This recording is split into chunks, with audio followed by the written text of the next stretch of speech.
안녕하십니까. 공치달 NCS팀 강사 이정민입니다. 자, 지금부터 우리가 이제 1회 코레일 최종 모의고사 몇 가지 문제에 대해서 간단히 풀어보도록 하겠습니다. 자, 7번 문제부터 한번 보실게요. 7번 문제 보시면 문제 자체는 이제 경우의 수를 구하는 문제입니다. 그러면 어떤 것들을 바탕으로 여러분이 경우의 수를 작업을 해야 되겠냐, 이제 이런 부분을 좀 보셔야 되겠는데, 여러분이 이제 경우의 수를 따진다 라고 하게 되면 먼저 찾아주셔야 되는 건 확정값은 뭐냐라는 거예요. 이를테면 1번 자리, 2번 자리, 3번 자리, 4번 자리에 A, B, C, D가 몇 가지로 배치가 될 거냐라고 생각을 한다고 칩시다.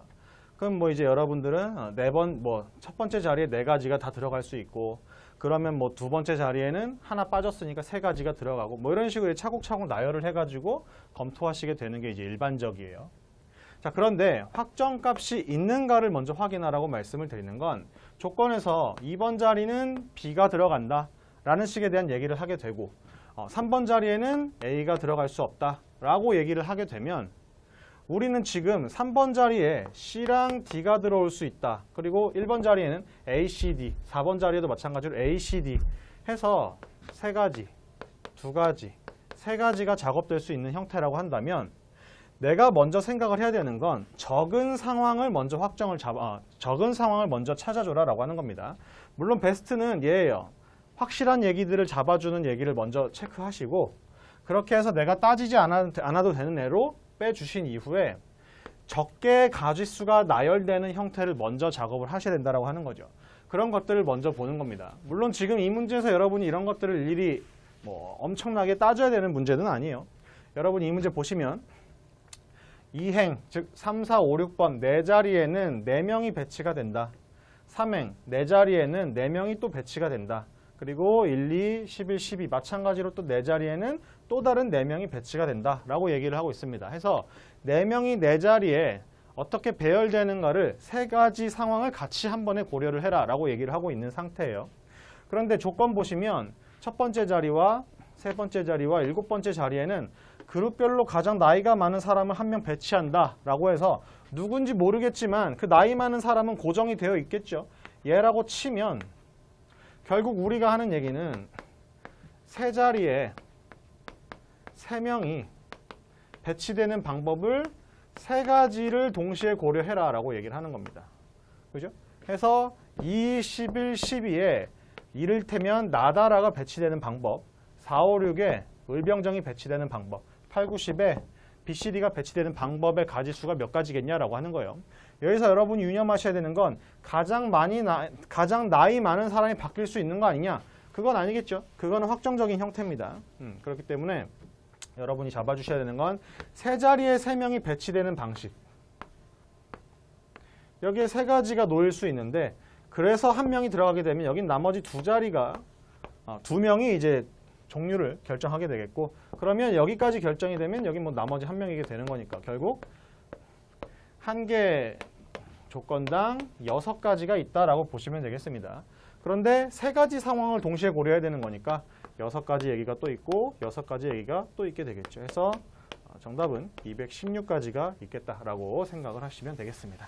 그래서 뭐 그렇게 어려운 문제는 아니에요. 여러분이 경우의 수를 따진다라고 했을 때 숫자는 좀 커 보이지만 가장 기초적인 패턴을 간단하게 확인할 수 있는지 정도를 물어보는 문제겠습니다. 자, 그 다음에 14번 넘어가 보실게요. 14번은 간통죄 폐지와 관련해서 제시하고 있는 논의에 대해 가지고 주어진 견해들이 어떤 관계를 가지느냐라고 하는 거예요. 자, 여러분이 이런 식으로 각 견해를 통해서 비판적 사고를 해야 하는 경우의 문제들이 출제가 될 겁니다. 문제 해결 능력에서 요구하는 형태이기 때문에 여러분이 비판적 사고를 잘 해주실 수 있어야 되겠어요. 그러면 비판적 사고를 하기 위해서 내가 먼저 첫 번째로 잡아줘야 되는 건 뭐냐? 각 견해가 무슨 얘기하는 건지 그 주장 명확하게 파악할 수 있어야 되겠죠. 문제는 주장을 파악해라 라고 얘기하면 많은 분들이 뉘앙스로 자꾸 가져가세요. 아닙니다. 뉘앙스로 주장을 잡아버리시게 되면 여러분이 연습을 할 수가 없단 말이에요. 당연히. 일단 여러분이 주장을 잡아주는 데 있어서 첫 번째로 생각을 하셔야 되는 건 정리접속사가 쓰이는가입니다. 여러분이 흔히 보시는 걸로는 뭐 따라서, 그러므로 결국 뭐 이런 형태들이 여러분께 주장을 말해주기 위한 정리접속사다라고 보시면 되겠어요. 그 얘기 제시되고 나서 뒤에 나오는 얘기는 주장이에요. 지금 이 문제 같은 경우에는 여기서 활용이 되고 있죠. 따라서 라고 해가지고 모든 간통에 대한 형사처벌은 국가형벌권의 과잉행위로 볼 수 있다. 즉 얘는 이 문장만 봐도 뭐라고 하는 겁니까? 간통죄 폐지에 대해서 찬성하는 거죠. 간통죄는 과잉이야. 과해 너무. 국가가 그런 것까지 처벌하지 않았으면 좋겠어 라는 식으로 얘기하는 거란 말이에요. 그래서 여러분이 어떤 글을 볼 때 주장을 파악해야 된다라고 한다면 정리접속사가 있는지를 먼저 확인을 해주시는 게 좋아요. 특히 마지막 문단에서 정리접속사가 쓰이면 무조건 그게 주장입니다. 그게 주장이 아니라고 해버리게 되면 그 문제가 잘못된 거예요. 자, 그 다음에 문제는 항상 정리접속사가 제시되는 건 아니란 말이에요. 그런 경우에 여러분이 첫 번째 문장과 마지막 문장을 통해서 지금 이 글에서 하는 얘기가 뭔지를 확인해 나가셔야 될 텐데 중간에 확인하셔야 되는 건 역접사가 있는가예요. 첫 번째 문장에서 나는 간통죄가 인정 계속 돼야 된다고 생각해. 간통죄가 얼마나 중요한가에 대해서 막 얘기를 합니다. 그러다가 하지만 현대 사회에 들어와서 현실적으로 사람들의 인식이 달라졌고 간통죄라고 하는 게 너무 구시대적인 산물이 되어버렸으니까 그래도 폐지가 아무래도 현실적인 것 같다. 라는 식에 대한 얘기를 하게 되면 당연히 얘가 주장이겠죠. 왜? 역접사가 들어왔으니까. 첫 번째 문장과 마지막 문장이 방향성을 같이 한다라고 하면 여러분이 첫 번째 문장의 표현 또는 마지막 문장의 표현이 굉장히 심플하게 제시가 되어 있어서 그걸 그 주장이라고 생각을 하시면 될 거예요. 그런데 역접사가 제시가 되게 되면 마지막 문장이 주장이 되겠죠. 그런 얘기들을 통해서 여러분이 비판적 사고를 할 도구인 주장을 확보를 해두고 문제를 확인하셔야 되겠습니다. 물론 그 과정에서 좀 더 구체적인 얘기들을 여러분이 잡아줄 수 있겠지만 도구적인 얘기들 같은 경우에는 여러분이 뭐 이제 피셋 같은 문제를 통해서 좀 더 심화되는 경우들이 많이 있어요. 피셋에서는 이제 언어 논리 파트에서 이런 비판적 사고에 대해서 다루게 되는데 NCS에서는 여러분이 그런 식으로 그 정도 시간대에 모든 걸 해결하기에는 약간 뻑뻑함이 생길 수 있으니까 아직은 여러분이 주장이 무엇인가를 잡아주는 데다가 포커스를 맞추는 게 우선이 되셔야 되겠습니다.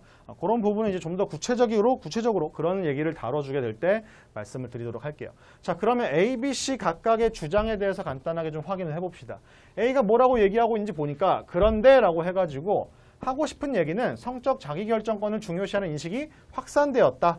그래서 간통행위를 국가가 형벌로 다스리는 것이 국민의 의식과 일치한다고 보기 어렵다라고 하는 거죠. 그러니까 얘는 지금 간통죄 폐지에 대해서 찬성하는 겁니다. 아까 우리가 C도 봤죠? 찬성한다. 그럼 B는 뭐라고 얘기하는지 봅시다. 간통은 해가지고 간통에 대해서 어떤 목적을 가지고 있는 행위인지 보게 되는 거죠. 그리고 특별한 역접사가 제시되고 있지 않아요. 그러니까 마지막 문장까지 여러분이 확인해서 그래서 얘가 무슨 얘기하는지 보시면 되겠습니다.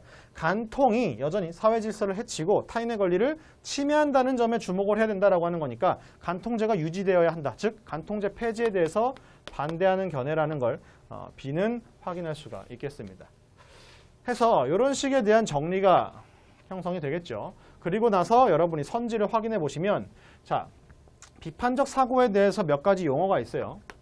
지지, 보완, 동의. 이런 프레임들은 우리가 강화시킨다라고 얘기하는 것과 같은 프레임에 놓인다라고 보시면 되겠고 반대로 놓이는 프레임이 약화시킨다라고 하는 프레임입니다. 해서 얘는 반박, 반대, 대립 뭐 이런 식에 대한 얘기들로 표현이 돼요. 그런데 지금 1번 선지에서 얘기하고 있는 건 양립 가능한가를 묻고 있어요. 자, 양립이 갖는 의미가 뭡니까? 양립이 갖는 의미는 동시에 서 있다라는 의미예요. 해서 동시에 참일 수 있다. 동시에 같은 입장이 유지될 수 있다. 서로 싸우지 않을 수 있다. 이런 식으로 이제 얘기를 하는 건데 단순히 강화와 약화만 놓고 봤을 때에는 양립은 강화에 해당되는 거겠구나 라고 생각하실 수 있겠지만 기본적으로 우리가 이 진술의 프레임이라고 하는 건 유관하냐 무관하냐가 먼저 갈려야 돼요. 해서 내가 하는 얘기와 같은 것에 대한 얘기를 하는가를 통해서 유관하구나. 혼자 딴소리하고 있으면 무관하다라고 이제 넘어가는 거란 말이죠. 그런데 같은 얘기, 같은 대상에 대해서 얘기를 하는데 그게 같은 방향으로 얘기를 하는 거냐, 다른 방향으로 얘기를 하는 거냐에 따라서 강화와 약화가 구분이 됩니다. 무관은 그냥 다른 소리 하고 있는 거예요. 우리 무관하다, 상관없다는 얘기하는 거죠. 그런데 여기서 말하는 양립은 결국 강화와 무관을 모두 아울러요.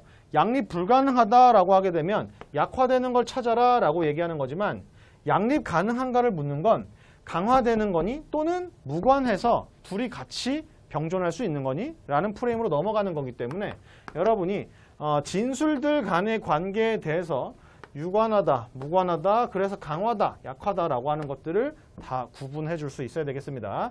물론 NCS에서는 이 무관한 프레임까지는 잘 언급이 되지 않을 수 있는데 여러분이 이제 조금씩 어려운 문제 풀겠다라고 해가지고 피셋 관련된 질문을 하시는 분들이 종종 있어요.